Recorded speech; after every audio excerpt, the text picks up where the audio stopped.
After discussing about the amended laws under FCRA in the previous video, this video will be focusing on how it will impact the NGOs involved in several anti-national activities, starting with the issue of Christian evangelism.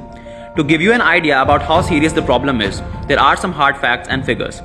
Kerala-based Ayan Charitable Trust, the new name under which US charity Gospel for Asia operates, has reportedly emerged on the top of the list of Indian NGOs with highest funding of Rs 826 crores in the year 2015 to 2016.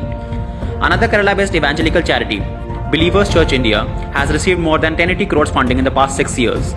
Karuna Bal Vikas received more than 358 crores of foreign funding from 2011 to 2014.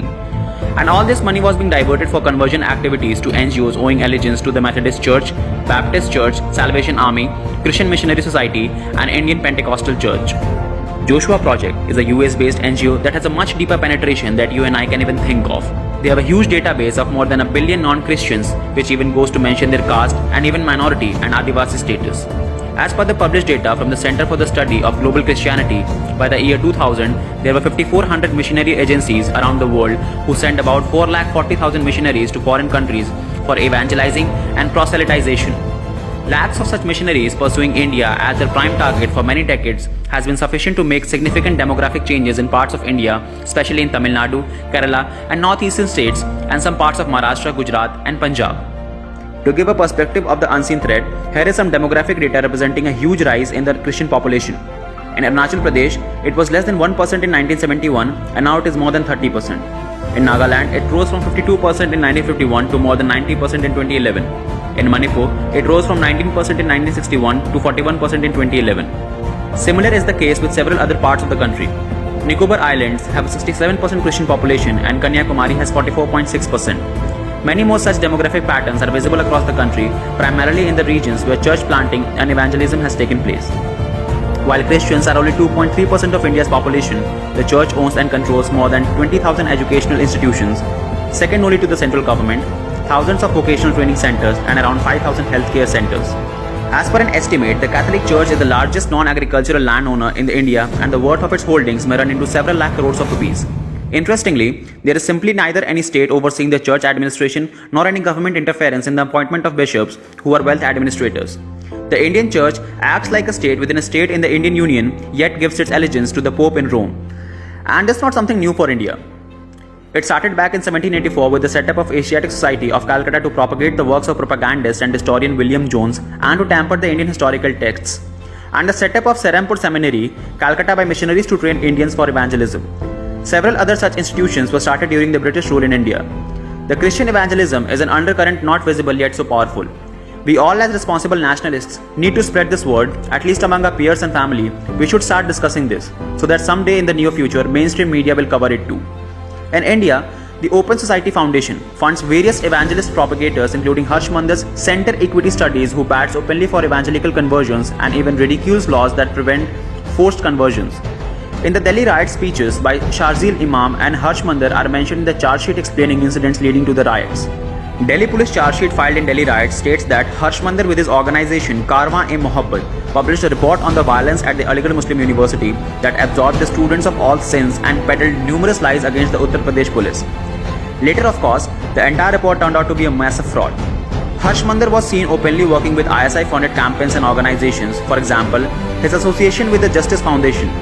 Harsh Mandar was working with Ghulam Nabi Fai, who was later arrested by US authorities for working for ISI. Now, coming on to Madrasa Nexus or the Jihadis. A sting operation by India Today in 2017 had uncovered that organizations like PFI in Kerala are running an organized conversion factory with an objective to aggressively increase the followers of Islam in India. The same PFI which also funded the anti-CAA Delhi riots of 2020. Zakat Foundation, which helps Muslims to get recruited into IAS, has links to radical Islamist Zakir Naik. Nayak has also donated to Rajiv Gandhi Foundation and Rajiv Gandhi Charitable Trust, both of which are headed by INC President Sonia Gandhi. Khalid Saifi, aide of Omar Khalid, and Tahir Hussain had met Zakir Naik in Malaysia to raise funds for Delhi riots. Reportedly, Khalid Saifi also received funds from an unidentified NRI living in Singapore other than Zakir Naik. The money was then transferred to an NGO run by Omar Khalid and his partner in crime. As per data of 2017, Waqf properties, or Waqf as they are called, are spread over 6 lakh acres across the country with an estimated market value of 1.2 lakh crore according to the Minority Affairs Ministry. Now regarding NGOs, let's take the recent example of Amnesty India. It received permission under FCRA only once in 2000, 20 years ago.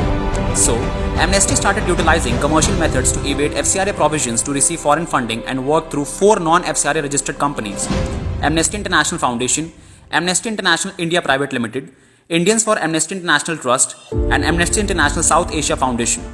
Not just in India, but Amnesty was accused of similar violations in Ireland, Russia, Myanmar, Azerbaijan, and Nepal as well. Terrorism. Former Amnesty International gender head Geeta Sehgal accused it of supporting terror groups in like Al-Qaeda and Taliban. In 2013, Amnesty International admits links to activist Abdul Tehman bin Umair al-Nuami accused of funding Al-Qaeda. It also admits ties with Taliban supporter Moazzam Begg, and in 2015 in UK, Amnesty Director had links to global networks of radical Islamists, Muslim Brotherhood and Hamas organization. Hinduphobia. Amnesty India head Akar Patel is accused several times of spreading fake Hindu terror narrative and calls for violence against Brahmins and incites Muslims to demand a separate electorate. Environmental activism. India has huge reserves of copper and aluminium, but due to environmental activists, most of the copper and aluminium extractor plants under NALCO, BALCO, CIL are shut. It was done with the motive of making raw material costlier in India, forcing us to import most of it, which will slowly stop the progress of our country. The closure of UK-based Vendetta Resource Sterlite copper plant at Thoothukudi in Tamil Nadu has affected domestic production of refined copper, while impacting its imports and exports. CARE Rating September 2019 report said that drop in domestic production of copper had led to a domino effect, increasing imports and pairing exports. Even a former Union Cabinet Minister, P. Chidambaram, once said in the Parliament that government has no clue where the most of the foreign funds go. Whatever we just said is just the tip of the iceberg. The nexus is too big and cannot be eradicated in one single blow. It will be a process lasting several years, and to make it happen, we the nationalists need to be united. In the next video of this series, we will be discussing about the Open Society Foundation and Ford Foundation, their links with the National Advisory Council, Rajiv Gandhi Foundation, Indian National Congress and the Aam Aadmi Party, and how are they working against the nationalists and promoting the communist ideology in the country. The next video shall be out within the next 48 hours after the upload of this video. So make sure you like our page so that you don't miss the further updates in this series.